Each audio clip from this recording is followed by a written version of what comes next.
Hi, this video is all about logging. If you administrate your shop by yourself, you will come into contact with the log from time to time. I will show you where you can find error messages and what the logging menu means. For this, I go to the settings and then under System, Event Logs. In Shopware 6, there are certain events. When a customer places an order, a certain event is triggered. This event would be called checkout finished. This event in turn triggers another event, for example, mail.sent.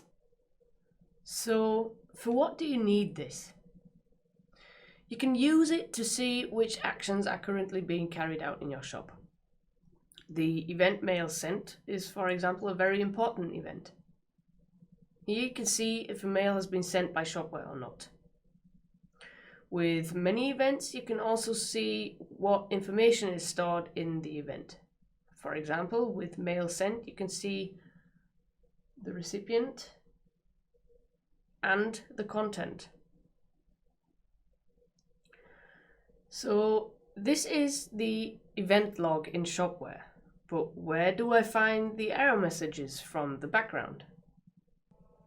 You can find the log for the error messages on your server.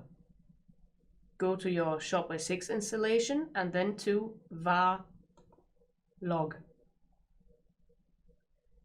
There you have an overview of the Shopware logs. As soon as you open a log, you will see the error messages with an exact time.